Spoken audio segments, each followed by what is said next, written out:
Okay, today is July 14th, 2026.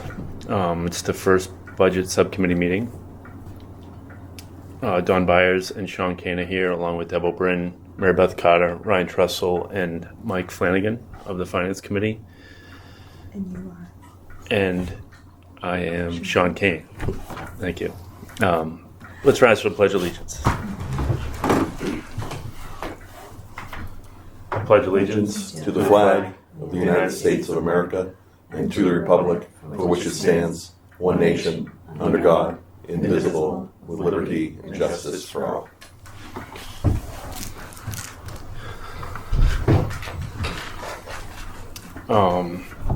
And I believe the first order of business on the agenda is to organize the committee.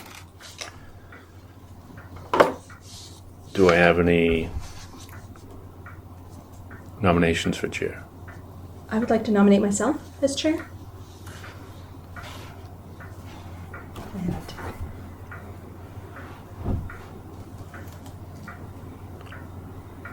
I hadn't expected that, but I'll second it for discussion for sure. Sure, thank you. For discussion, I've certainly watched and listened to the past year, and Sean, you've led the budget discussions for the town last year, and I am 100% appreciative of the work you've done, and I respect the work you do still on the committee. And my sole reason for nominating myself is just to support a revolving chair. I think you've taken that primary role on last year, and with my sort of experience in town municipal finance and attending meetings and so forth and participation, I'd like to take the opportunity this year to be chair of budget subcommittee that's formally being formed. All right, I support you. All right, let's vote. All in favor? Favor? Aye. Aye. All right. Yes. Thank you. Okay. So I thank you also for creating the agenda and getting the ball rolling here. The first agenda item is financial policy. I'll actually recognize that the town has a financial policy right now. And I don't know if you want to speak to that and the formation of that up until now. Your experience with that, Sean? Yeah, sure. It's probably been 5 or 6 years that we've been having a discussion about financial policy between the Finance Committee and the Select Board. This was back when Scott Lambiase was on the Select Board. He was playing a role as, I believe, the finance director in Duxbury. So we had taken, or they took, pretty much Duxbury's financial policy, just tweaked a couple little things, and then implemented that policy here. So that was, like I said, like 5 or 6 years ago. Don't quote me on the date, but since that time, we've tweaked a couple little things with the financial policy, adding in certain element to like free cash, how we're going to use it, or the debt policy, that kind of stuff. So we've made some revisions, but it definitely felt like this year would really be appropriate to do like a full overhaul of the policy. Not that we have to completely get rid of everything, because I think we've certainly had some good discussion, but more that looking at some of the other financial policy out there, it's pretty clear that, I mean, like I talked about Rockland's financial policy is really comprehensive. I think it's really clever the way it's written. There's everyday people that can pull up the policy, and it gives you a resource for like, this is the background, this is the purpose, here's some like resources as, the DSL resources. Yeah. I really like Rockland, and there's actually a couple other towns that have a similar format. So obviously through the state had facilitated that. But Yeah.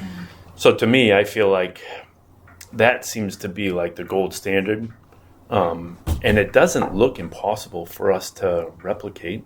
And I think with some new employees coming in, or it's just that much more explicit and thorough. I don't see how it can be hurtful. Right. Right. I agree with you.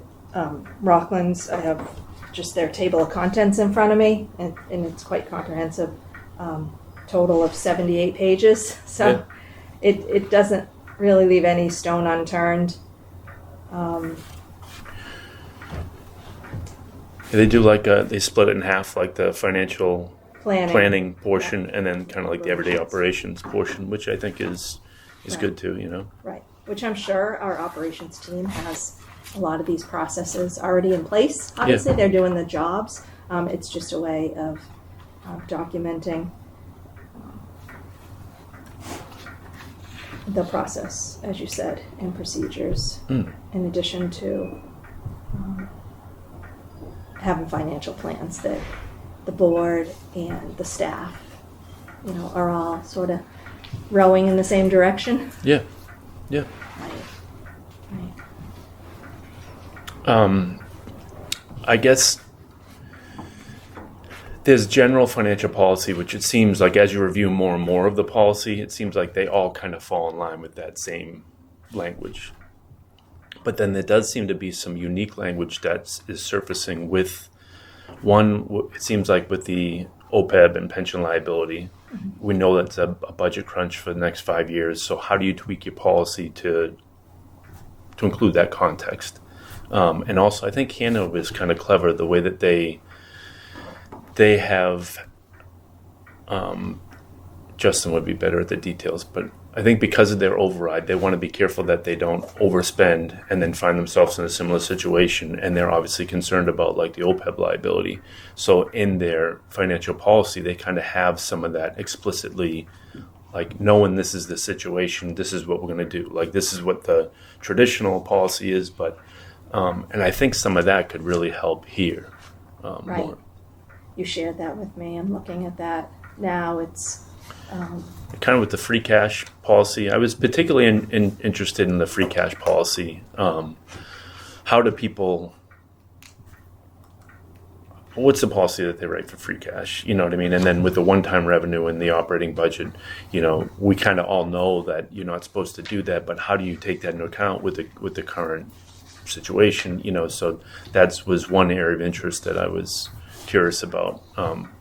Free cash and one-time revenue. Yeah.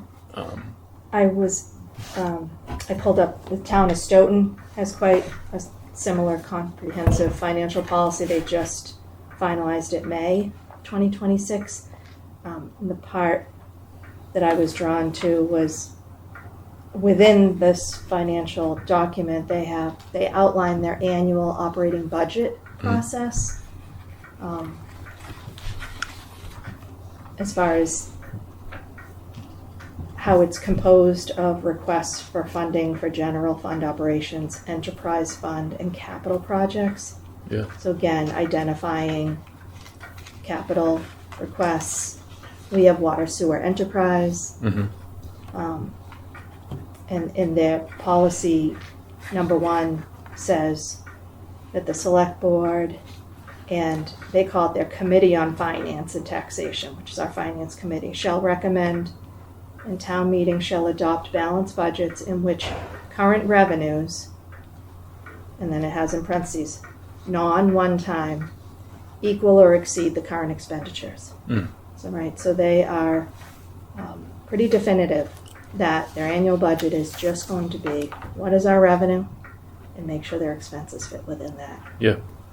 And I think that's so important to do because that's the key to sustainability, right? Yeah. Right. Yeah, again, I think what's unique about the next 5 years is we know we aren't sustainable, which is interesting. Like is it something we should just say, no matter what, we're not using anyone, we're not going to recommend, town meeting's going to do what they're going to do, but we're not going to recommend any one-time funds in the budget, period, over the next 5 years. And we know that we're going to be upside down a little bit because of the pension liability. Are we going to do that, or are we going to write some policy that allows for, if we used X amount of one-time money this year, then we're going to use slightly less next year. So we're just Have going a to step plan. down a little bit, knowing that we don't want to get caught upside down and keep going the wrong direction, but we know that we might have to use some. So having some, like, I think getting some advice from, when the new town administrator is hired, having maybe, we come up with a plan together, but I feel like we generally are on the same page about policy, but then maybe handing it over to the financial team saying, hey, this is what we're thinking. What do you give us some feedback? Because I think it'd be great to get some financial policy on the books early in the fall, but with their feedback, that would kind of give us some direction for how we're going to build the budget. Oh, exactly. I Yeah. couldn't agree with you more. I mean, a lot of what I read, whether it was Rockland or Hanover or Stoughton, I'm seeing within this, the town manager shall, or the town administrator shall, right? Yeah. And the town accountant shall do this. So obviously, we have staff that's their job and that's their expertise, and we need to lean on them. It's not necessarily us to dictate how it's done, but there are certain decisions the select board makes as well. And identifying when and how those decisions are made. Yeah, policy is key with that, for sure.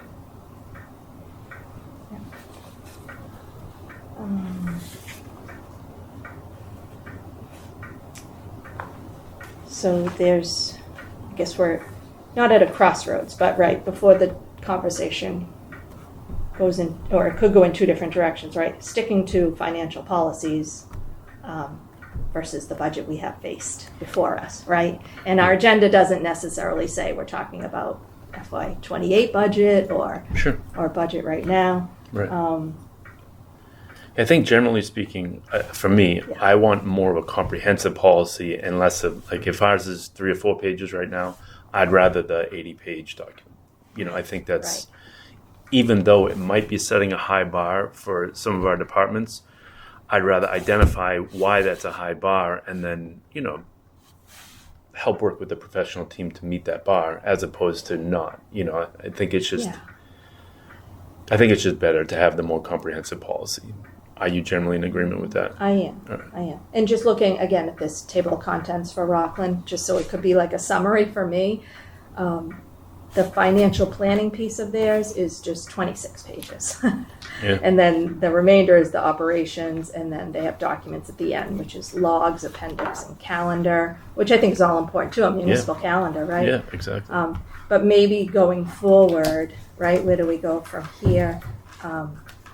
Do we look at these sections of financial planning, and decide to take chunks of it over the next few meetings we have, or do we delegate from here? There's a couple targeted, just me skimming through, I've been curious about indirect costs the last couple of years. Oh, yeah. That indirect cost, I think, is very specific, and having, Yeah. we definitely have we definitely have a formula that we've been using, but we've been brainstorming, should we reach out to other towns? Do you know what indirect costs are? Yeah. All right. So, But maybe people listening later might.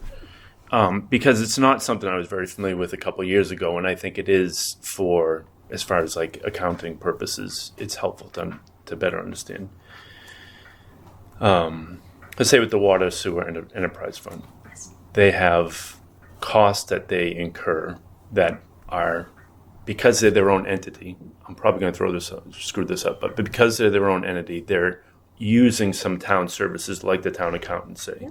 So then we need to charge back to the Water Enterprise Fund the services that the town is providing for them. That's an indirect cost. Just one of many indirect costs. Yeah. So what you're saying is, let's, for example, use 10% of, the town hall staff that supports all town services, right? The accountant, if it was 10% attributed to running the DPW, right?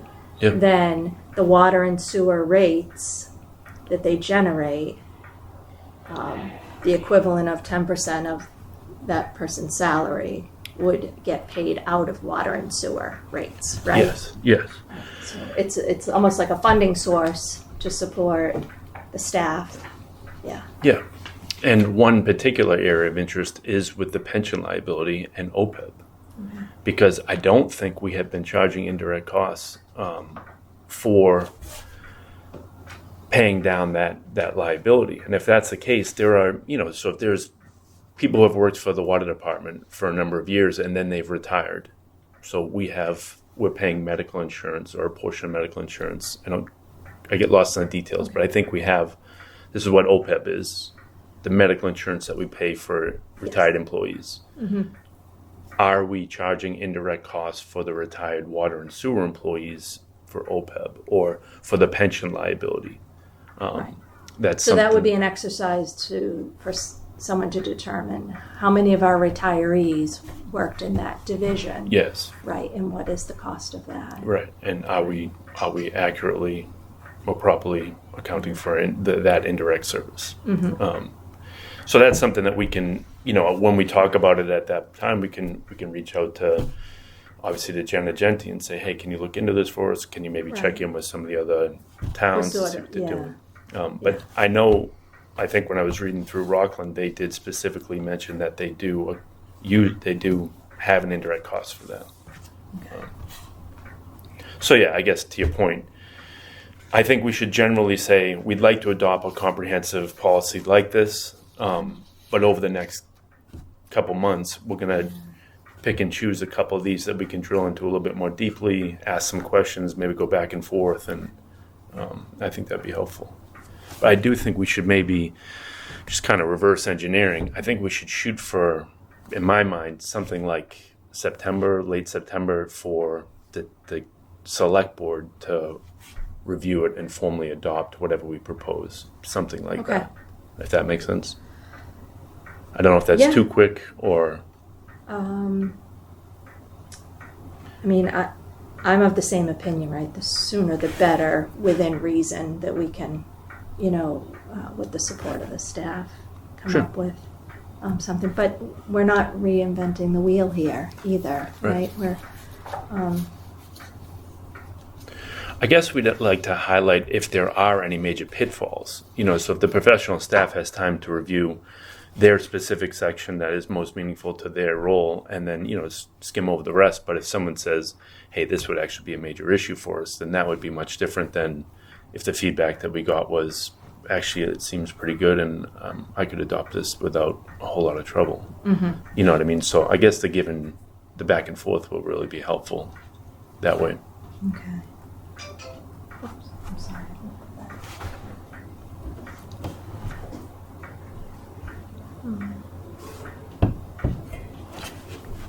Yeah, and maybe to your point, we can get through some of these with ease and have them prepared quickly. I don't know, such as like a debt management, capital planning, financial reserves. Somewhat like the capital planning, that would be good to loop in, obviously, the capital committee. Right. Because it would be, obviously, we don't want to write policy without their feedback, Yeah, and they typically don't meet as early in the fall. They are more reactive, but this might be an opportunity to get them involved, right? Because it's not necessarily reviewing capital items, but how they review them. Mr. Boyce, see the chair of the capital committee, I think, now? Yeah. So just to read off, under this list is capital planning, debt management, financial reserves. And that's an important one. Obviously, that comes down to our stabilization, right, and use of it. And that could be another, sorry, I don't mean to interrupt, but like maybe we could mark that as like maybe one of those that we could use. Is that a policy that we just want to use to default, which are all fairly common, or have some context around the next 5 years with our reserves? Should we strategically use our reserves a little bit over the next 5 years? Should we pay a bit less into our reserves? You know what I mean? Like how? I think identifying where, with the support of Mary Beth, and understanding protecting our bond rating, which has always been so important, right? Yeah. Where is the minimum that reserve needs to be? or stabilization. Yeah, whatever we and need to that's- do. Right, yeah. and that's going to guide that primarily. And from there, do we continue? And I think it's a range, right? Mary Beth, can I put you on the spot if we recall? Or maybe I should pull it up myself. Just in speaking about stabilization, balance, where the town has historically tried to keep it. Has there been a No. balance identified? I know it's fluctuated because we've withdrawn from it from time to time. And sometimes when we've withdrawn, we put it back in. You know, Okay. we've taken it out for a purpose and then put it back in at the next annual town meeting. The bond rating companies, Moody's and so forth, looks at if you were starting to access the funds and draw down on the funds and why, you know, and for what purpose. So while maybe the next few years we don't need to build because we have a healthy stabilization fund, to start seeing any money come out of that would be a red flag and a conversation when we get rated with Moody's. And that's one thing I don't want to do. We just took over the borrowing, and so we're going to go out for a rating for the next few years as we continue to finish the project. So that would be a definite red flag if we were starting to tap into that. Okay, so I'm just pulling up our current financial policy on page 3 about reserves. So it does say stabilization fund. The town will endeavor to maintain a balance in the range of 5 to 10% of the general fund operating expenditure. Net So- debt. Yeah, Net debt. net of the debt. Yeah. That general fund operating amount, I'm not up to speed. Is it typically around 40 million? So Is that our, operating? Like 35? well, to- the water and sewer is about 5-6 million out of our total budget. So it would probably be more than 40 million, a little bit. I don't have that Okay. in front of me, but Yeah, I guess I'm just trying to, We have pretty healthy Ballpark. reserves. Yeah. yeah, so where we're within at, that range. we are at that, so we're in Pretty good shape. a comfortable position, but certainly not in any shape to pull anything from it. No, but It our might be current, more a question of what do do we we continue to continue to contribute? contribute. Right. Right, which is Yeah. another part of the next section of our financial policy, right? Which Yeah. is of the free cash that is certified.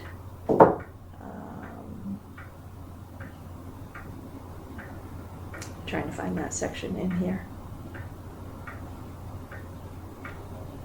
Capital improvement plan requires annual funding of between 40 to 60% of the free cash. Must continue funding OPEB, remaining amount used to pay off short-term debt. But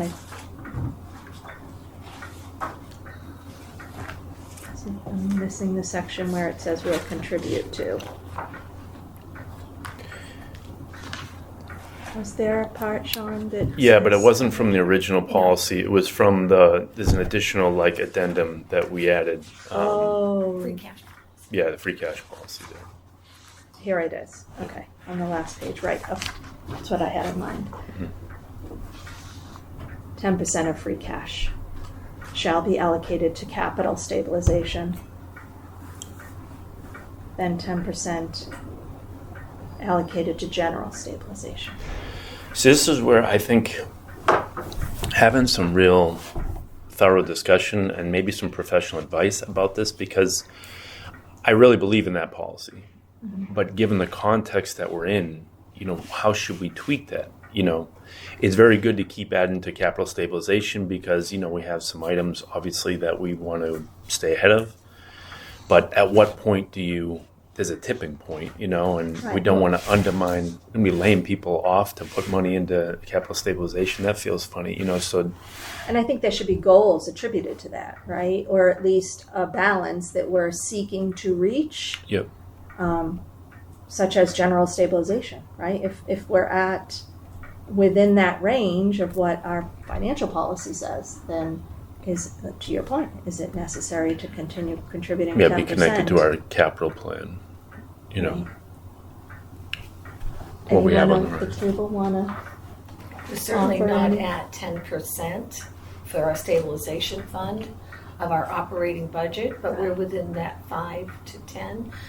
The capital stabilization fund, though, that's important because that takes care of, keeping our town going for our capital projects, and that's what free cash is mainly for. So that, I think, is super important. Even if we were in our 5 to 10, it's wonderful from the Moody's if they see you adding to your reserves. I'm even fine the next few years because of the Plymouth County retirement liability. Maybe not adding to the stabilization as long as you don't take away from it. But our stabilization, if we don't put any money into that, we do need a fire engine. They need a new fire station eventually. And those big ticket items, I think that one's important. I know. I think having a discussion about a pension obligation bond, I think should be on the table somewhere in here.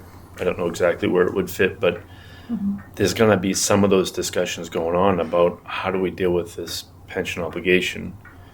It's not an option right now, but I think with the right amount of political influence or pressure or whatever support, I think maybe the legislature would revisit that over the next couple of years. Like, is that something that we want to? I think it's something that we should have a discussion about, and we should have to make a decision on. But that is pretty significant, I agree with you. Right, how we're going to fund that pension obligation. And from my recollection, the last payment is due December 31st of 2031, which is actually FY32. Correct. So we've been hearing 2031, but it's not FY31, No. right? So No. it actually adds, in some people's mind, an extra year onto that, right? Now we're just heading into FY27, so it's 28, 29, 30, using my fingers. It's still 5 years, right? We thought last year it was 5 years. Well, recently they did move that a couple of years ago. They extended it a year. And people have been asking communities to please extend it. They can go out as far as 2040.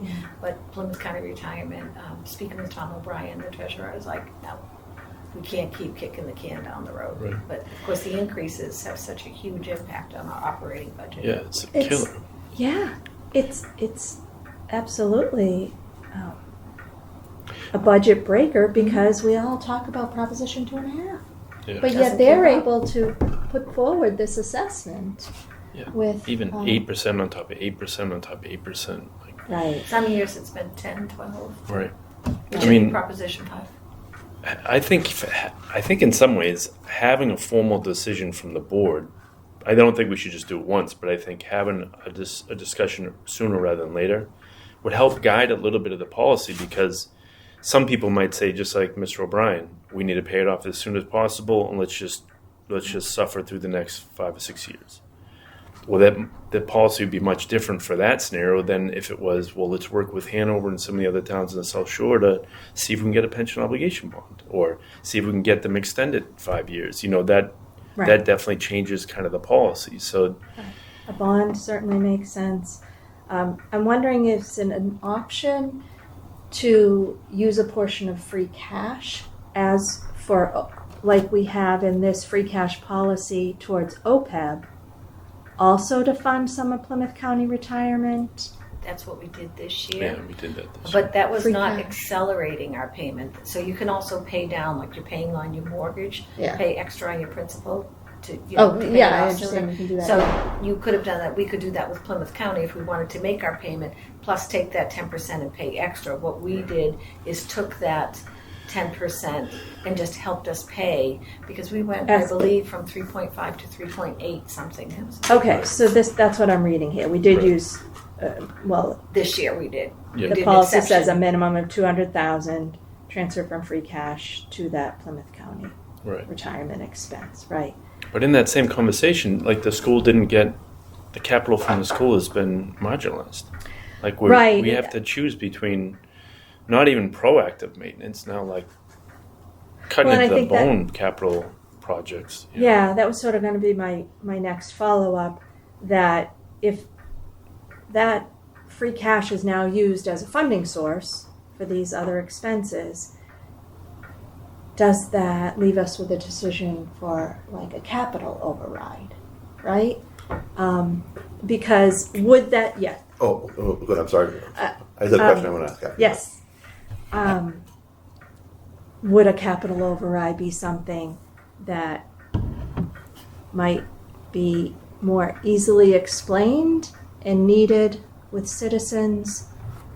Therefore, the free cash can fund the bills that we have to pay also, right? Because we have to pay these assessments.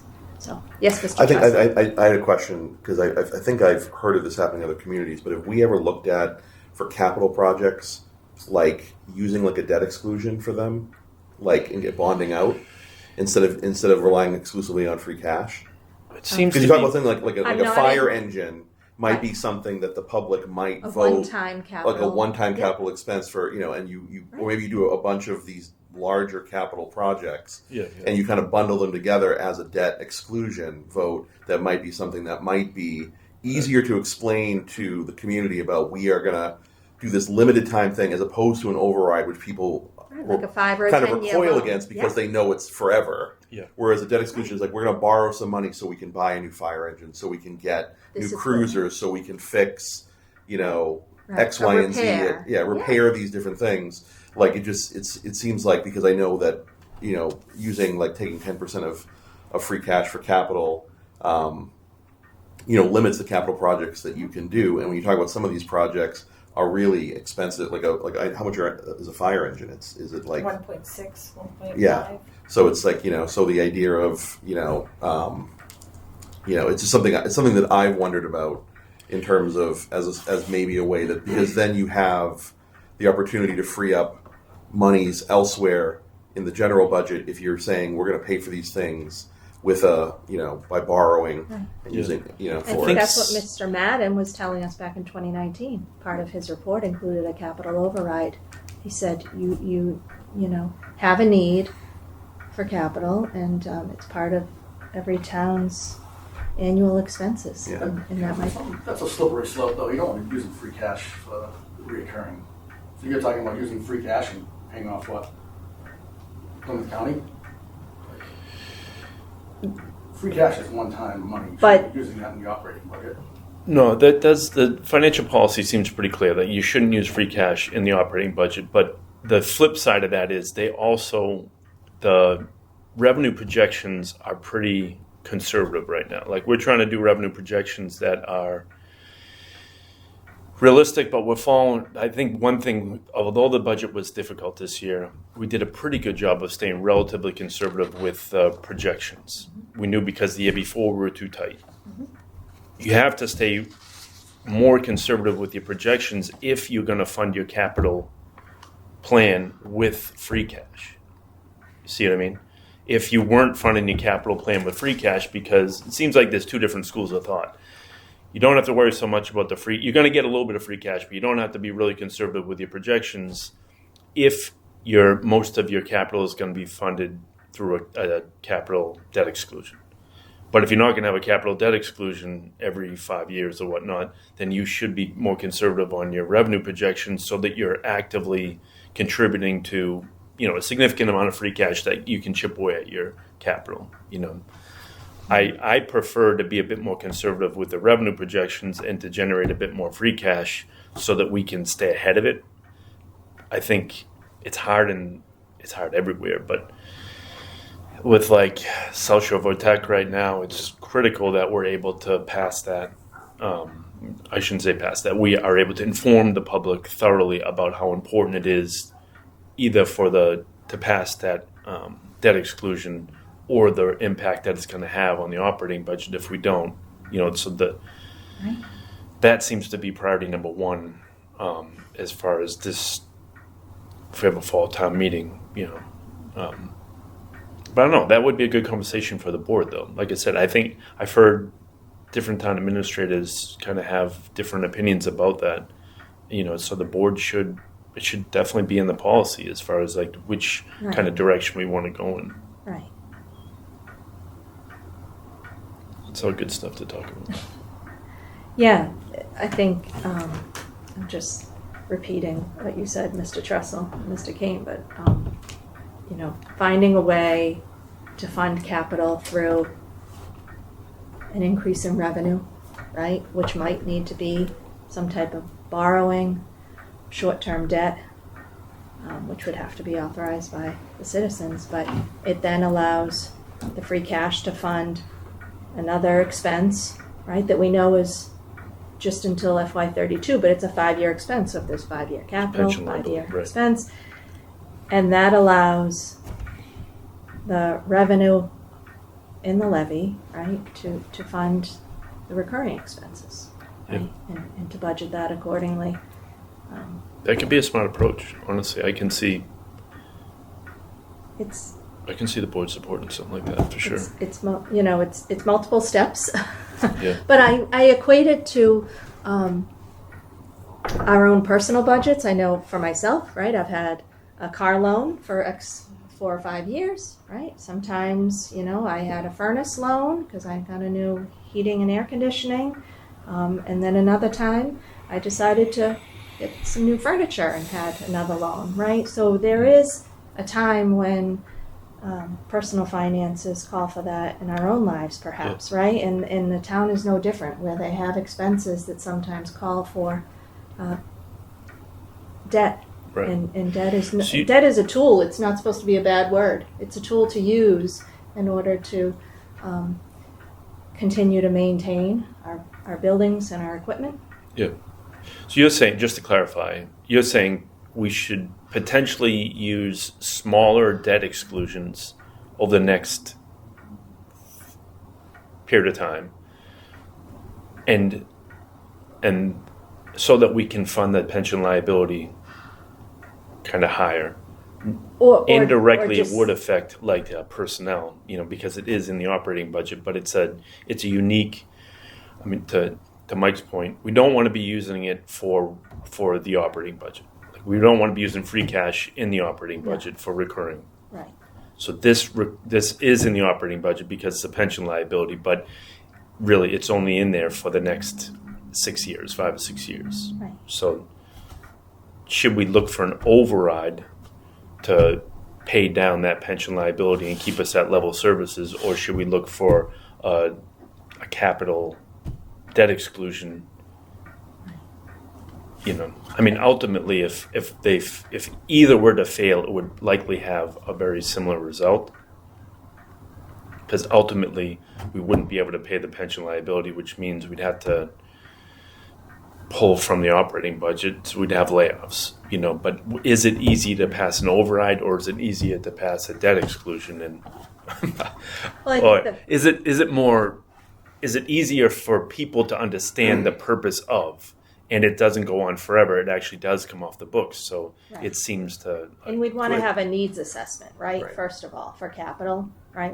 Because that's been the struggle from what I've seen too. Every year it's like, well, we only have this much to put towards capital. So now we're triaging ABC. But if we were to do a full needs assessment, right? And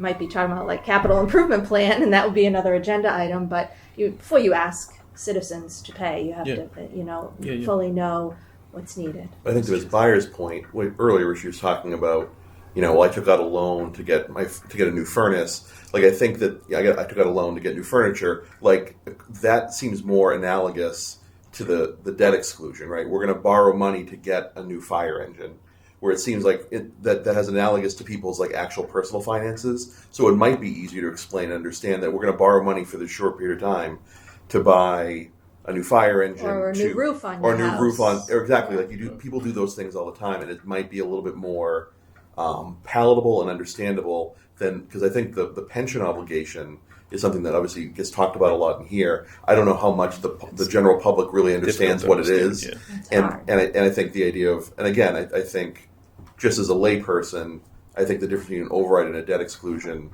like to your point, that people knowing the debt exclusion goes away makes it maybe a little bit more of a acceptable vote for them versus an increased taxes in perpetuity.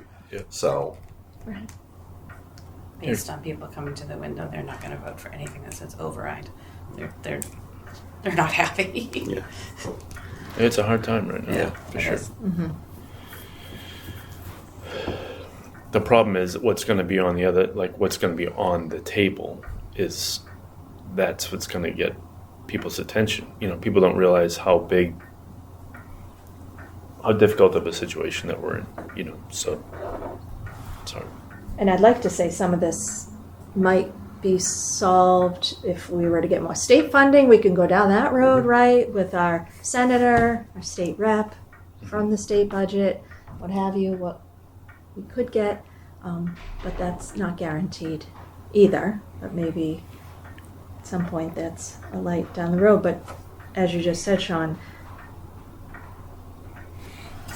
you know, if we don't increase the revenue to pay these expenses we have, then maybe that's where we start too, right? What expenses do we have, and what revenues do we have? Right? We might start with zero-based budgeting and say, these are our projected revenues, and this is what we have to pay.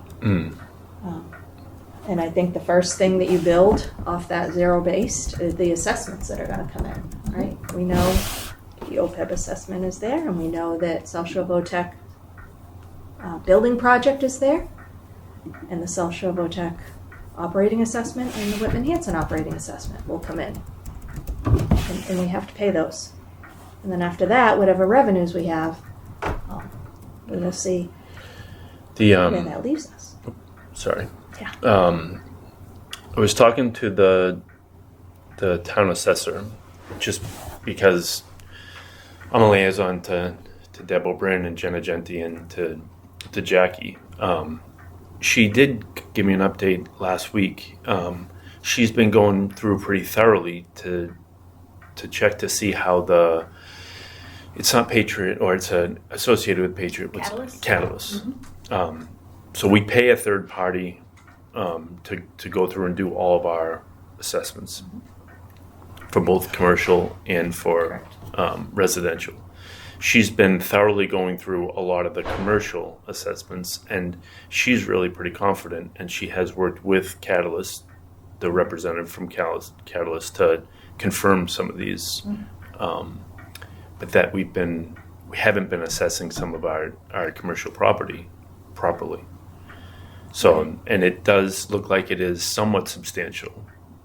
There's a couple of properties, the Myrtle Ave property, I think some of the new developments in town, you might know better than I don't know if you've talked to Jackie about this, but I think she's in the process of, because this is a reevaluation year, going through and really double checking that stuff. So I think we should put it on an agenda item, whether it's here or with the full select board, but probably here too, because I think she'd be able to give us some good feedback, not just on, updated assessments, but also I think looking more at the policy of how did that occur, because if there was a period of time where we were not assessing appropriately, and she was to identify a system to fix that, I think that's really valuable.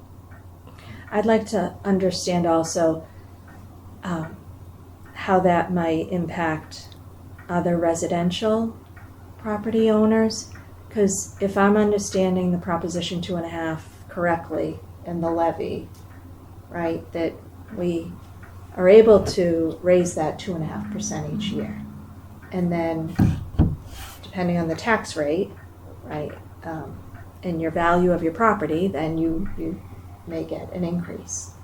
So if the commercial, or if certain properties, and maybe it's their value, if their value isn't where it should be and it's going to be raised, then that property owner may pay more, but that doesn't mean other residential properties will pay more as well. Right. That may actually relieve other property owners, because the total can only be 2.5%. Can only be what was raised.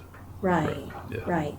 Or So- what was appropriated. As we just heard, some folks coming up to the window to pay bills don't want anything raised. Well, maybe because they've been paying a little more for their neighbor, when their neighbor, certain properties should have been assessed more accurately.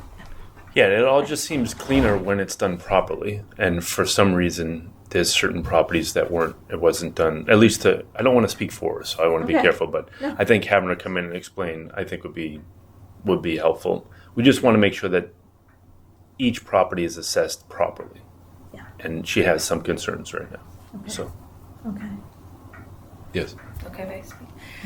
Also, when Jackie came in, I wanted her to focus on new growth. As you know, I've been concerned about new growth for the past few years.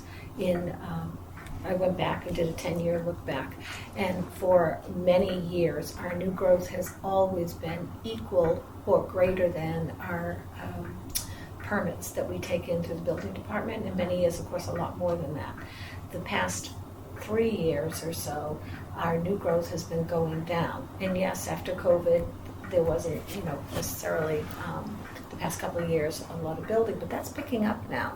So she has looked at that, and she's also identified some areas that will add to the new growth. So I like, if she does speak in front of the select board here, she could even look at that as well. Yeah, that'd be great. Not just the Myrtle properties and the specific properties that she's identified, but new growth in general. I wanted her to speak with Catalyst and go out and just give another look at the past few years, because I actually spoke with a rep from the DOR, and he said that he had brought it to the attention of the former assessor, saying your new growth really looks low, it really looks low. So I want to make sure that we address that, and that could be another.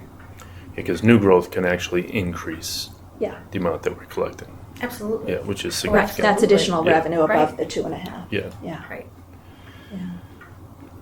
Debbie, do you mind if I ask you, as the treasurer collector, do you have any thoughts or inputs on your role and how you can support, or you can think about it and get back to us the next meeting, right? I want to lean on you for where you're able to guide us, if you will. Guiding? I mean, or what you want to point out and say, careful of this or cautious of this. well, I'm inheriting, or I'm stealing as much knowledge from Mary Beth as I possibly can in the next few months. Absolutely. But I wouldn't be in the position to be guiding right now after a year on the job. I wouldn't. I mean, I'll do whatever work needs to be done, but Okay. I don't think I'd be the strongest Well, person to be I just wanted to recognize you relying in your on. position. Yeah. And I mean, I'll dig up. I'll do all the numbers. I can do anything, but. Okay. As far as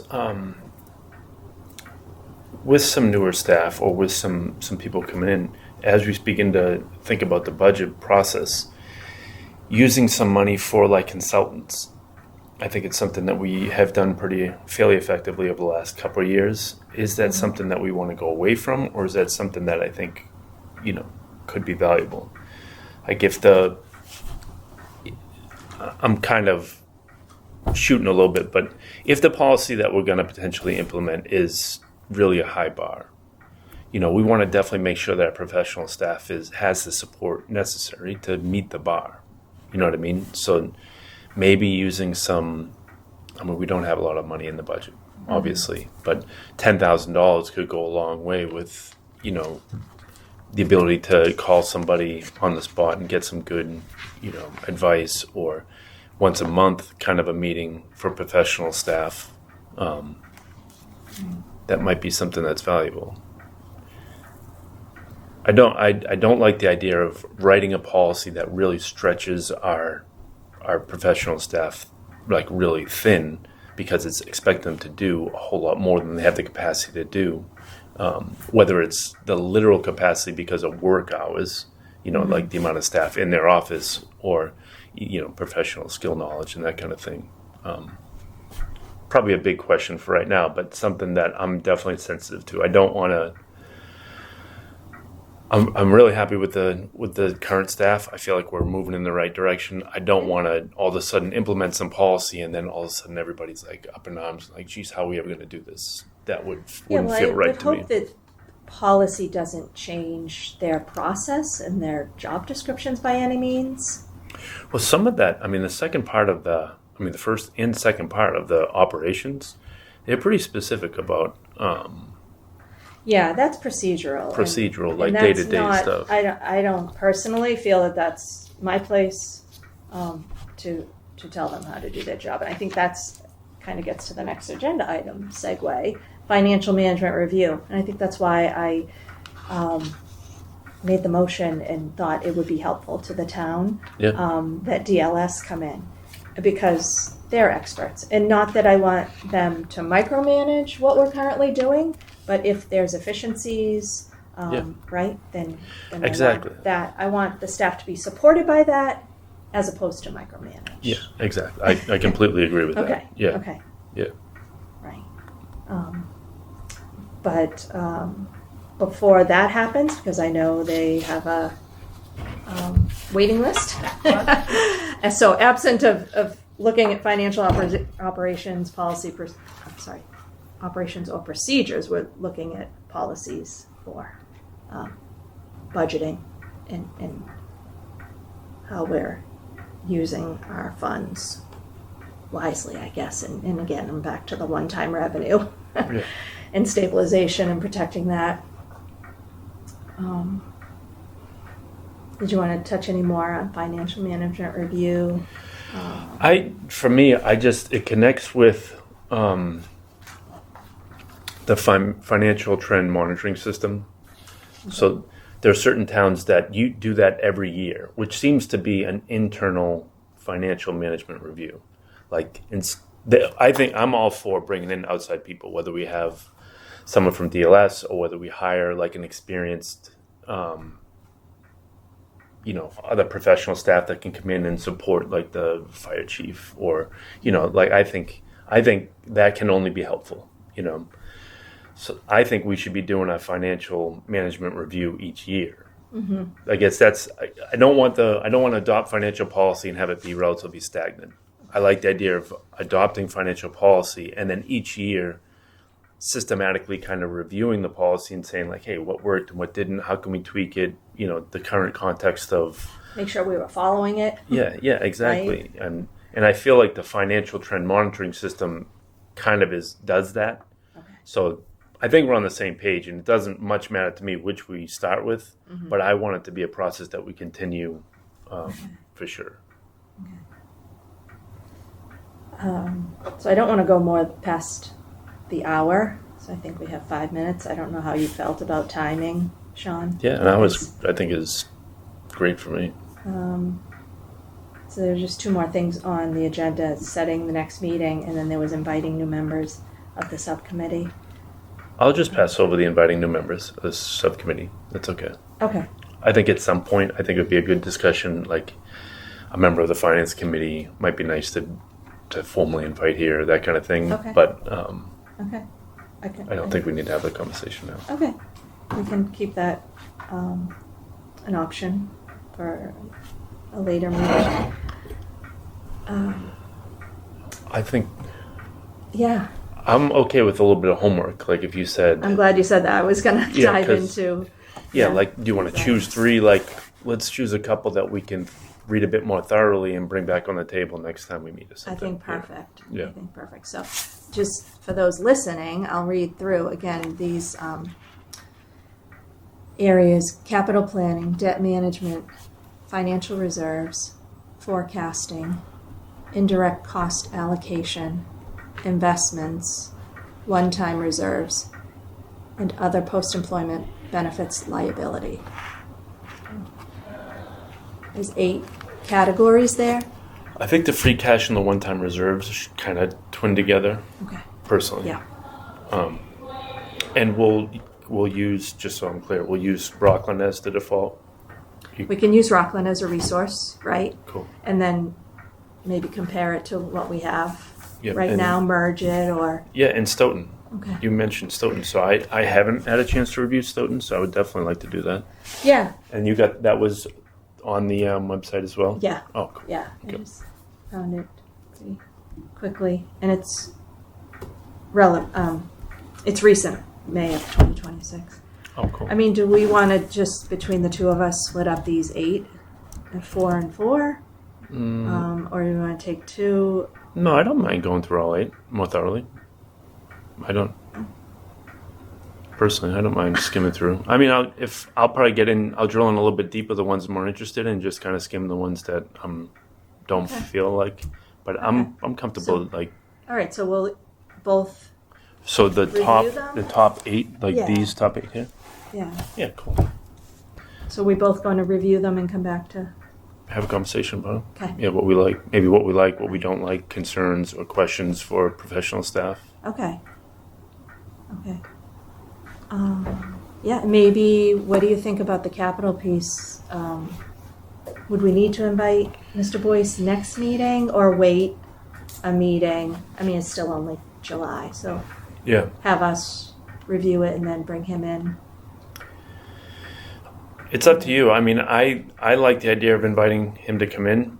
I know he's just a rep, but obviously having the chair's feedback, I feel like he might say, forever we've been trying to get a capital plan, and I know it is a big initiative, but I feel like Miss Otina she's on the committee, right? And with the finance committee, I feel like she's ready to like really say, let's do it, so I feel like we're ripe to be able to do it. But again, I don't want to burden the new town administrator and the assistant town administrator. I don't know if that, to me, I feel like that's a pretty good way to start, like an inventory, all that kind of thing.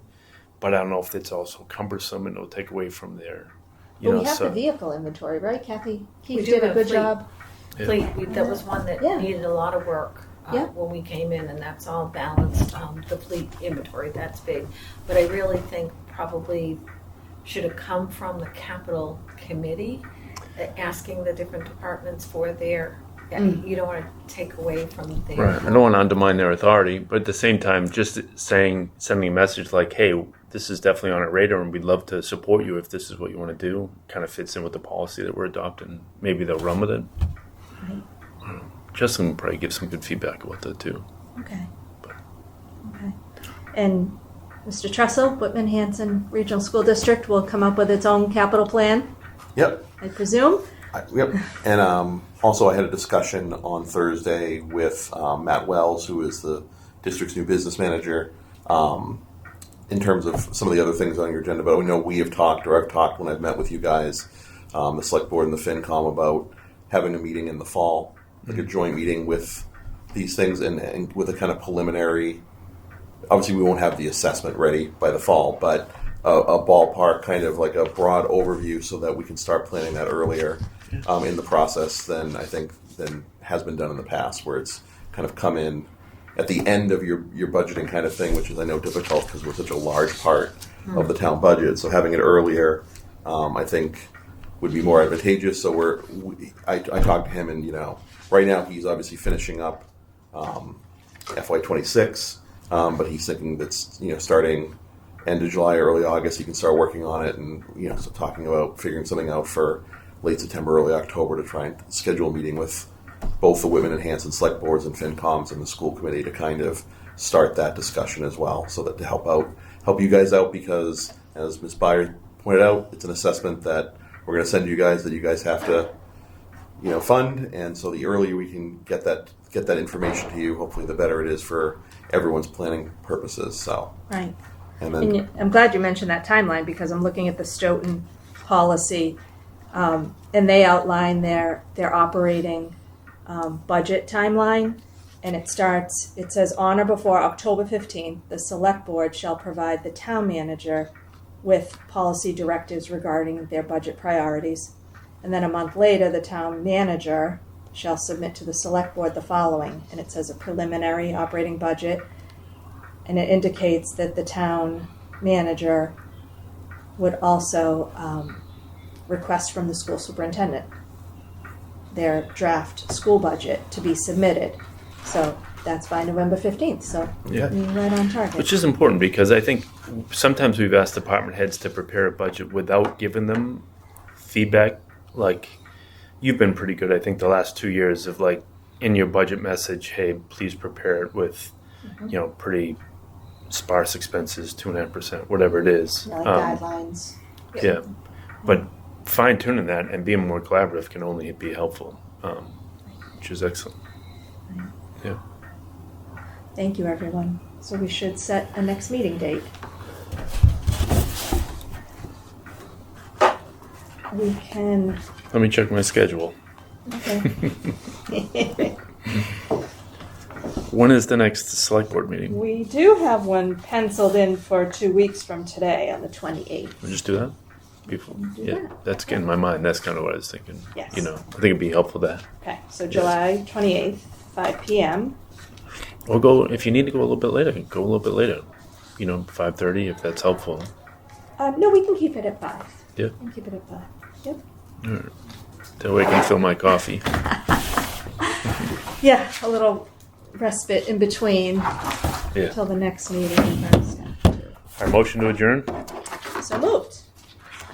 Second. Second. Thank you.